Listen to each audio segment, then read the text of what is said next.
অহা এটা বছৰলৈ ৰাজ্যৰ আইন শৃংখলা পৰিস্থিতি, ক্ৰিমিনেল ইনভেষ্টিগেশ্যন, পুলিচৰ প্ৰশাসনিক সংস্কাৰ, এই আটাইবোৰ দিশ সামৰি আমি দীঘলীয়াকৈ কথা বতৰা পাতিলোঁ। কেইবাটাও পৰামৰ্শও আহিছে। নতুনকৈ আমি যি ডাইৰেক্টৰ অফ প্ৰচিকিউশ্যন এটা নতুন বিভাগ খুলিছোঁ, যাতে ইনভেষ্টিগেশ্যন আৰু প্ৰচিকিউশ্যনটো চাব পাৰে, সেই সম্পৰ্কেও আজি আমি আৰক্ষী অধীক্ষকসকলৰ লগত আলোচনা কৰিলোঁ। আৰু মই ভাবোঁ যে এই আলোচনাখনৰ বা এই সন্মিলনখনে আমাৰ আৰক্ষীক আৰু অধিক জনমুখী হোৱাত সহায় কৰিব। ইয়াতে আমি অসম পুলিচে যোৱা কেইটামান মাহত লাভ কৰা কেইবাটাও সাফল্যৰ আমি প্ৰেজেণ্টেশ্যন কৰিছিলোঁ। ভূটানৰ পৰা আৰু অসম আৰু ভূটান সীমান্তত প্ৰায় 7টাকৈ হাতীক হত্যা কৰা হৈছিল হাতী দাঁতৰ ব্যৱসায় কৰাৰ কাৰণে। সেই গেংটো কেনেকৈ আমি ধৰিব পাৰিছিলোঁ, কেইবাটাও ড্ৰাগ ট্ৰেফিকিং কেছ কেনেকৈ আমি ফৰৱাৰ্ড বেকৱাৰ্ড লিংকেজ উলিয়াব পাৰিছিলোঁ। গোলাঘাট পুলিচ আৰু 11খন জিলাৰ পুলিচে লগ লাগি আমি ৰাইনো প্ৰচাৰৰ এটা বহুত ডাঙৰ গেঙক কেনেকৈ নিউট্ৰেলাইজ কৰিছিলোঁ। মৰিগাঁৱত চিম কাৰ্ডৰ ওপৰত হাজাৰ হাজাৰ ভুৱা চিম কাৰ্ড বনোৱা এটা গোটক আমি কেনেকৈ কৰায়ত্ব কৰিছিলোঁ। শোণিতপুৰ পুলিচে মিল একাউণ্ট অৰ্থাৎ ডুপ্লিকেট একাউণ্ট বনাই মানুহৰ পৰা হাজাৰ হাজাৰ টকা কেনেকৈ লুণ্ঠন কৰাৰ এটা আন্তৰ্জাতিক চক্ৰ এটাক আমি কেনেকৈ কৰায়ত্ব কৰিব পাৰিছিলোঁ। আৰু নকল নোটৰ ডাঙৰ চক্ৰ এটাকো আমাৰ পুলিচে কেনেকৈ নিউট্ৰেলাইজ কৰিব পাৰিছিলে। কেইবাটাও কেছ প্ৰেজেণ্টেশ্যনো SP সকলৰ সন্মুখত কৰা হ'ল, যাতে ইখন জিলাৰ সফলতাৰ পৰা আনখন জিলাই শিকিব পাৰে। সৰ্বমুঠ খুব সফলভাৱে SP কনফাৰেন্সখন হৈ গ'ল।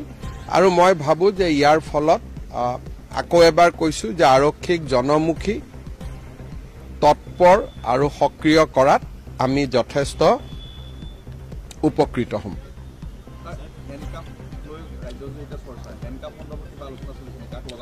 হেণ্ডকাফৰ আইনত দেখুৱাই আছে, যদি মাৰ্ডাৰ আছামী হয়, সন্ত্ৰাসবাদী হয় বা এটেম্প টু মাৰ্ডাৰ কেছত থাকে, তেতিয়াহ'লে হেণ্ডকাফ লগাব পাৰে, সেইটোতো আইনতে লিখা আছে।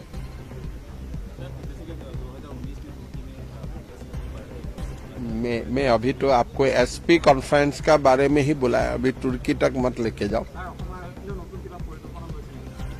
এই পৰিকল্পনাবিলাকে মই আপোনালোকক যিখিনি কথা পাতিলোঁ যে কেছৰ কনভিকশ্যন যাতে বাঢ়ে, আমি যাতে ভাল কৰি ইনভেষ্টিগেট কৰিব পাৰোঁ, পুলিচৰ যিমানবিলাক জনমুখী কাম, চাৰ্টিফিকেট, ভেৰিফিকেশ্যন, এইবিলাক যাতে তৎপৰ কৰি দিব পাৰে, পুলিচৰ নিযুক্তি যাতে নিয়মীয়াকৈ হয়, এই গোটেই কথাবোৰে আলোচনা কৰা হৈছে। ছেপ্টেম্বৰত আগতে আৰক্ষীৰ নিযুক্তিও হয় আৰু ছেপ্টেম্বৰত নতুন এডভাৰটাইজো ওলায়। আমাৰ গোটেই কনচেপ্টটোৱে হ'ল যে অসম আৰক্ষীত কোনো খালী পথ থাকিব নালাগে।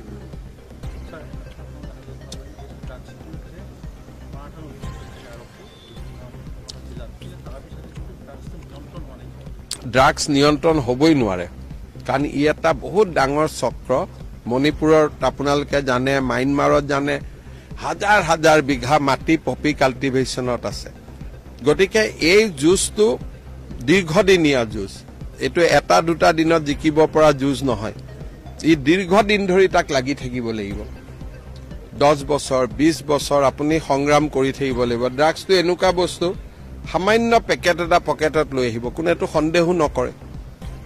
সেইকাৰণে এই যুঁজখন এনেকুৱা যুঁজ যে ইয়াত ৰিজাল্ট 2 বছৰ 3 বছৰ কাৰণে নহয়, দীৰ্ঘম্যাদী এটাৰ পিছত এটা কেছ ধৰি তেওঁলোকক ফাইনেন্সিয়েলি উইক কৰি দিব লাগিব, হেণ্ডলাৰবিলাক ধৰিব লাগিব, তেওঁলোকৰ বেকৱাৰ্ড ফৰৱাৰ্ড লিংকেজ কৰি তেওঁলোকৰ মালিকৰ ওচৰলৈকে যাব লাগিব এটা সময়ৰ পিছত আমি যাব নোৱাৰো নেক্সট এড্ৰেছটো মাইনমাৰত আহি যায় সেইকাৰণে এইটো এটা দীঘলীয়া সংগ্ৰাম ইয়াৰ কাৰণে সমাজ আৰক্ষী দুইটাই বহুত ধৈৰ্য থাকে